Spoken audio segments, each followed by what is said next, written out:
Welcome to this lesson on postmodernism. In this lesson, we will be looking at a critical school and a philosophical theory called postmodernism, but also a cultural practice, and explore some notions of the postmodern, as well as look at examples of postmodernism in art and culture.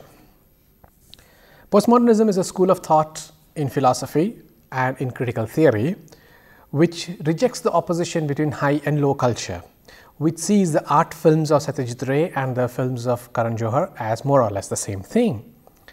It also rejects the claim of any universal or totalizing theory and believes that knowledge, power are not absolutes. They are also interested, postmodernists are also interested in local histories, little stories, rather than grand narratives of history. It's also extremely skeptical about the so-called truth, as in truth with a capital T. The first module focuses on the origins of postmodern thought. It is usually believed that the publication of Jean-Francois Lyotard's book, The Postmodern Condition, the French original work appeared in 1979 and the English translation in 1984, is treated as the first moments of postmodern thinking in philosophy. Please remember, it originates in philosophy. The book was subtitled A Report on Knowledge. It was a project commissioned by the Government of Canada to talk about and analyze the state of university education and the question of what constitutes knowledge.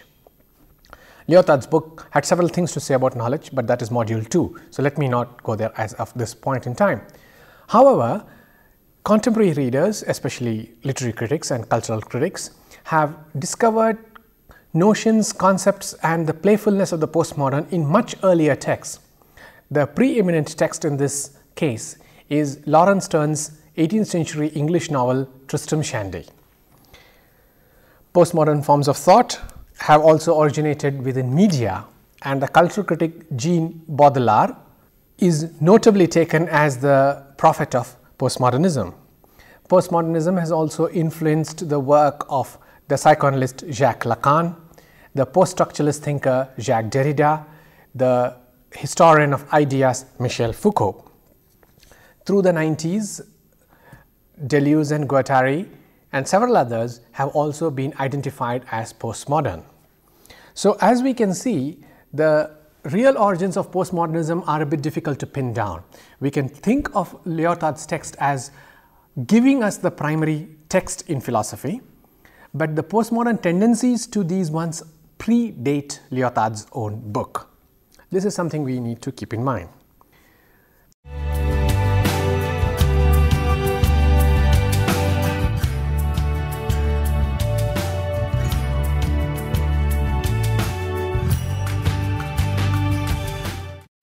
Postmodernism believes that knowledge is always going to be fragmentary and incomplete. You cannot step outside the system to understand the system. We can always only know a part of the truth. As a result, postmodernism refuses to believe in any kind of absolute truth, as in truth with a capital T. There cannot be a universal, global, acceptable to everyone kind of truth, because knowledge is, like truth, always partial, fragmentary and uneven. It also proposes that because we are limited creatures in terms of cognition and recognition, we cannot always know the entire truth. So there is always the point that, or the problem that, truth is more than always partial, never complete. In literary studies and cultural theory, this has resulted in several interesting modes of reading. We now no more speak of a final reading of a text. We do not say that this poem or that novel has only these meanings. We now speak about the plurality of meanings, the multiplicities of meaning, and the openness of a text. What does postmodernism's openness of a text mean? The openness of a text means a text is open to multiple readings. Since we are limited creatures, we can only access a small component, a fragment of that text. We cannot know the text in its entirety. The partial nature of knowledge means we can only always know a text in partial ways. Other points about knowledge are also equally significant. Traditionally, we believe that only certain kind of texts give us knowledge. Postmodernism rejects this idea. Postmodernism argues that high culture as well as low culture offer us forms of knowledge, modes of thinking. That is, knowledge is not the domain of high culture alone. You needn't see only certain kinds of films or read certain kinds of books for knowledge. Popular forms also give us knowledge. This means, and this is a very important political point, postmodernism argues that knowledge is not inherent in a text. It does not reside in a text. It's how we read it that produces knowledge. This also implies knowledge is intimately connected with power. So, the final point under postmodernism and knowledge is precisely this. Knowledge is something elites seek to control. Knowledge is something institutions mandate, control and legitimize. Knowledge is not something democratically open. Knowledge is not something everybody has access to. More importantly, what you possess need not be knowledge till the institution says so. What postmodernism is effectively saying is, knowledge is controlled very tightly because knowledge is what constitutes power. It has larger consequences, this line of argument. It suggests that knowledge is something that is restricted to certain members of the society, to certain classes, and it's kept tightly controlled because the release of knowledge means the chance of people not believing their leaders are very high. The control of knowledge is what postmodernism resists. It argues that knowledge must be open, equally shared, acceptable and accessible to everyone.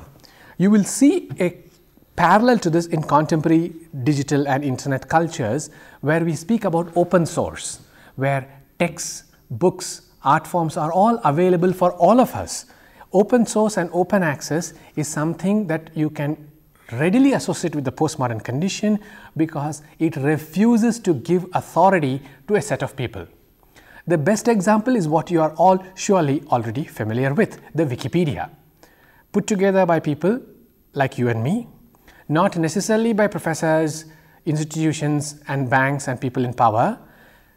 The entire structure of the Wikipedia is user generated. So this means effectively that the control over knowledge is not in the hands of a few but democratically spread out. This is postmodernism at its best. Finally, postmodernism's emphasis on knowledge includes a fair amount of playfulness. It believes that the old idea of knowledge being associated with serious actions and serious activities was primarily a class thing. It was restricted to certain classes and was not accessible to members of all kinds of people in society.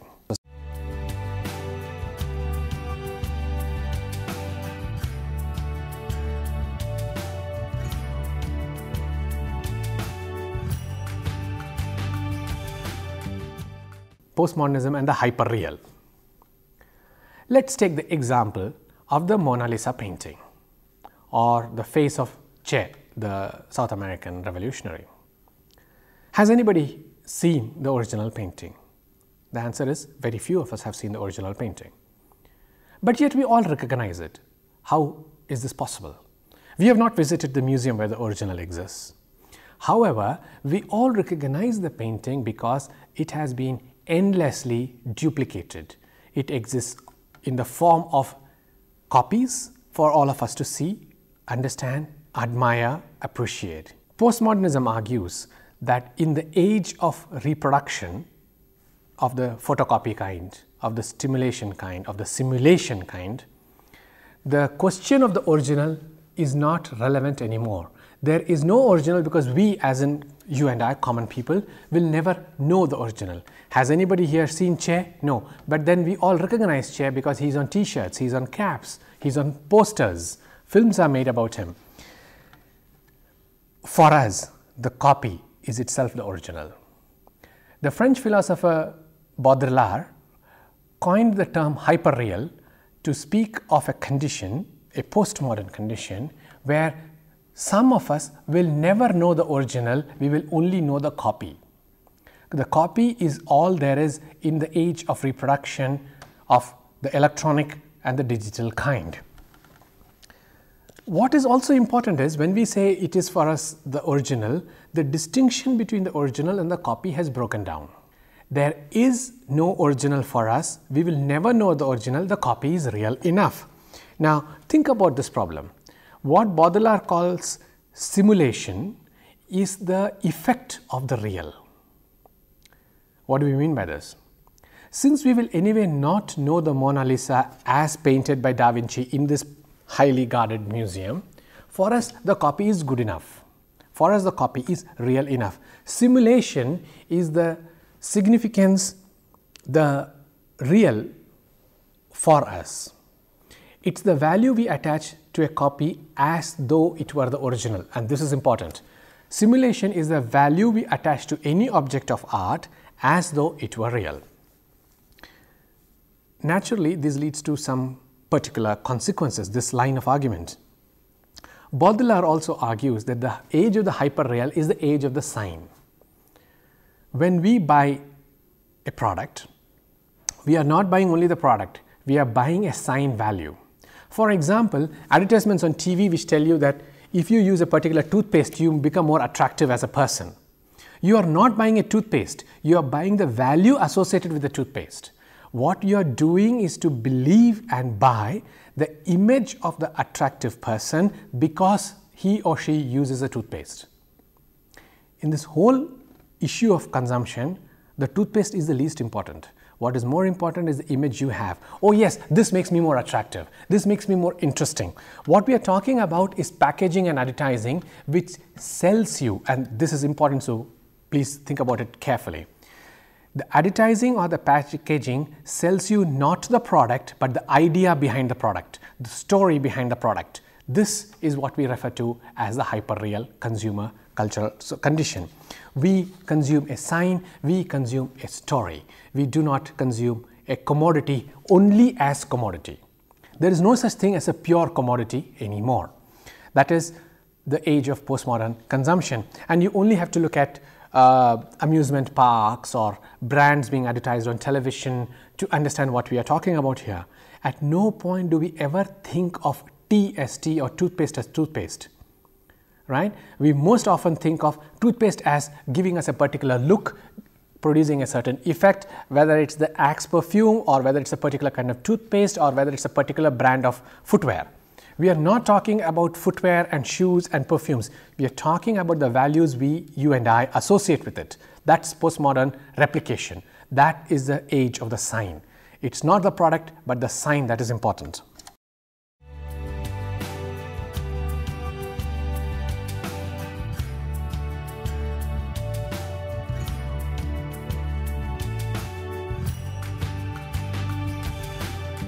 Let me now go on to module 4, which is about the more interesting and perhaps complicated philosophical issue, and that is the question of postmodern selves.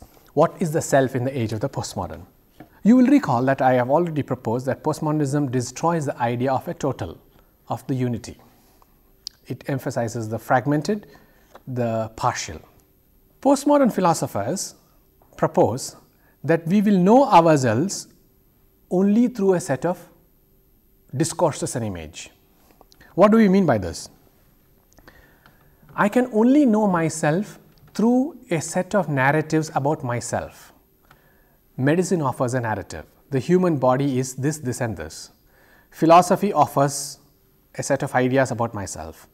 Literature offers something about myself. Art, psychology and psychiatry. What we are speaking about here is, it's impossible to think of us as in human selves outside the language in which we can talk about ourselves. So if I were to say, I am so and so, I belong to a particular department, and let me pause here with an example that I began with, or rather the introduction I began with. I identified myself as a member of the English faculty of the University of Hyderabad. Now for you to know who I am, what I do, you need that label. Oh, he is a teacher of English from the University of Hyderabad. Now, for you to know me, you need that example, you need that description. You know me through that description. Likewise, if you want to look at yourself, you require a set of discourses. What we are talking about here in postmodernism is, postmodernism believes that the self, that the sense of identity, the knowledge of who I am, comes from a set of discourses that constitute us, that make us what we are, that help us think of what we are. Let me give you a related example which will help you understand this rather difficult philosophical problem.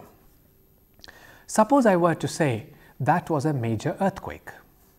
The question you will ask is, how exactly was it major? My answer would be, all right, 10,000 people died, 2 cities were destroyed. Now you see, the minute I say major earthquake within quotes, or I tell you, oh my God, it was a major earthquake, you have an idea of what might happen because the word major indicates something to you. If you didn't have an idea of that, you would not understand the impact of an earthquake. That is, the frame determines the meaning. Unless we have a notion of a major earthquake, unless we know what disaster means, you will not understand what has happened. The frame precedes the meaning. In other words, without the language of disaster, without the frame of disaster, the event will not make sense. What happens in a particular accident makes sense because there is a language in which it is described for and to us. Otherwise, it makes no sense. In other words, what postmodernism talks about is all events, good, bad, horrible, pleasant, pleasurable, make sense to us because there is a set of discourses that have been circulating about those events. This means I am who I am because anatomy describes me in a certain way. The psychologist describes me in a certain way. Religion describes me in a certain way. If I didn't have those descriptions, I do not know who or what I am. Now, this does not mean that there is no real. Please understand this argument. It does not mean there is no real. But for us to interpret the real, for us to understand the real, we need a language. We need a set of discourses. That is postmodernism, which believes that all issues of the real, all nature and conditions of the real are available to us because there is a language in which we talk about it.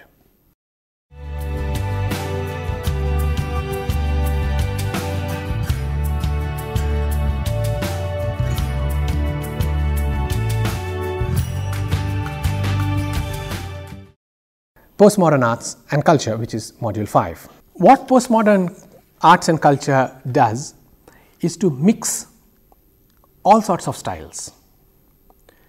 High culture combines with low cultural forms, supposedly. There is the use of the vernacular in high cultural forms. What do we mean by high culture? Art galleries, Satyajit Ray films and art films made for film festivals, the opera. These are all high culture forms. Then there is the pop culture forms, which is street theatre, popular masala films as we call them in India.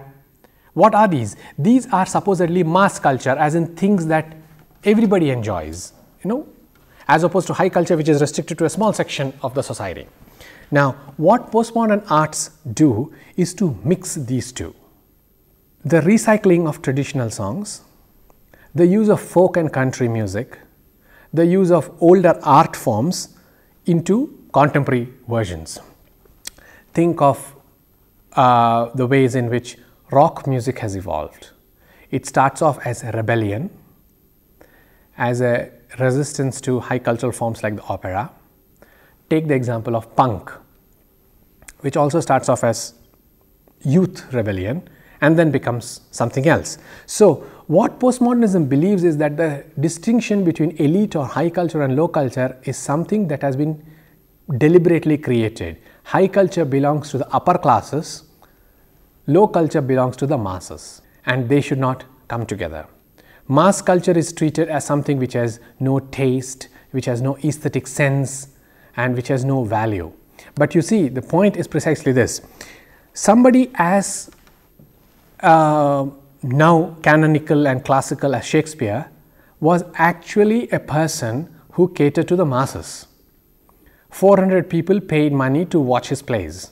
He was the biggest mass entertainer of his time.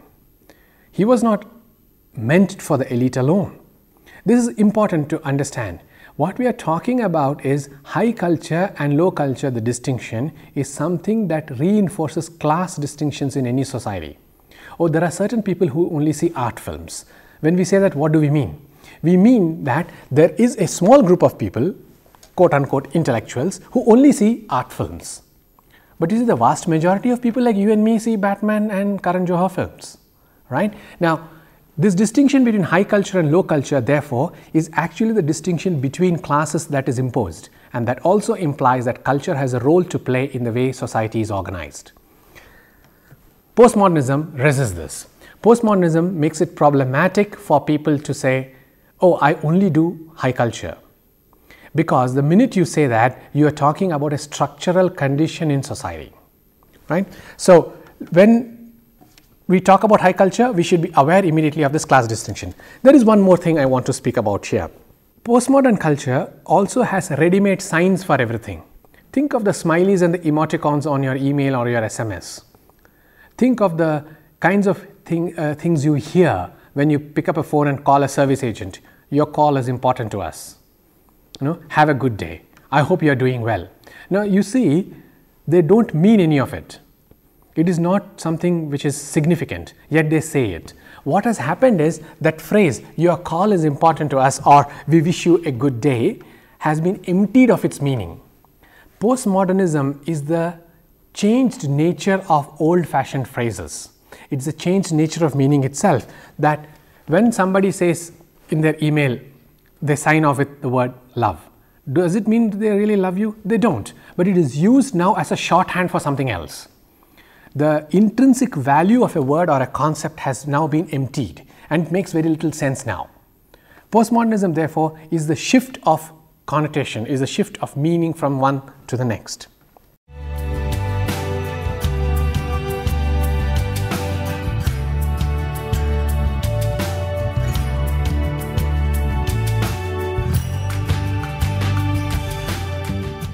My last module is on postmodernism in literature, which is arguably the biggest genre now. Postmodernism in literature combines various things. It combines reality with the unreal. For example, where Salim Sinai in Salman Rushdie's famous Midnight Children says, the wars happened, the India wars happened because he dreamed about them.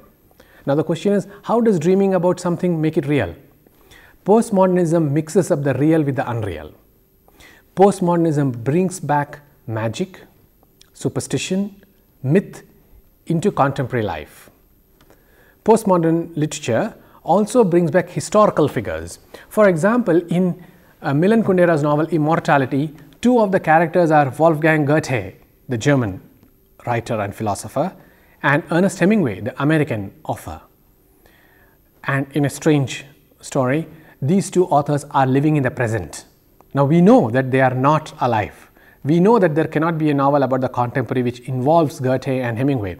But the mix and match thing where history and the present merge is a characteristic postmodern feature. In fact, that's why postmodern literature is often referred to as metafiction. And metafiction requires some little definition. Metafiction is fiction which talks about itself as to how it has been composed. A fine example of metafiction would be Italo Calvino's novel, If on a Winter's Night a Traveller. If on a Winter's Night a Traveller opens with a set of instructions on how to read the novel. It tells us you are about to read a novel called If on a Winter's Night a Traveller by Italo Calvino. Now this statement is not an instruction in itself, it's an instruction that is a part of the novel. Metafiction is a traditional postmodern feature whereby the novel talks about the art of the novel itself. Postmodern literature also is full of play and games. Tristram Shandy has already been mentioned. When you look at Salman Rushdie or Mukul Keshavan's fiction, songs from Hindi films, newspaper reports are all merged with the story. Now you will say, okay, that's not a novel, that's not how a novel should read. But you see, that's the whole point. Postmodernism believes that these forms cannot be kept separate. That here is the novel, here is poster, here is the novel, here is the film song. Rushdie puts them all together, Mukul Keshavan puts them all together. What postmodernism does is to break down the boundaries of form. break down the boundaries of genre, which is what I refer to as its playfulness. It becomes impossible to see where the novel's fictional component ends and historical reality begins. It becomes impossible to see whether the film, the song, the poster, the advertisement is a part of the novel or it has just been thrown in. So this mixing of genres is an intrinsic feature of the postmodern. Now, what does this imply? It implies that postmodernism does not respect purity. It does not accept truth. Remember, we began with this, that postmodernism is one that does not believe anything is complete in itself. A novel is not complete because a novel also refers to advertising and packaging and brands and film songs. There is no such thing as a pure discipline. Now, let me just quickly reiterate this before we wind up the session for the day. Postmodernism is a philosophical, critical approach that does not respect universal categories like truth. It does not accept totalizing narratives which says this explains everything. It believes in partial knowledge, incomplete and fragmentary knowledge. It believes that genres are mixed, matched, borrowed and adapted. It believes in open text. It believes also that because we are human and limited, our knowledge will also therefore always be limited. It also argues a case that when we look at the real, we are looking at the real mediated by discourses. I understand myself, I understand the world because there are discourses that help me understand it. Therefore, the real is what gets constructed through language and discourse.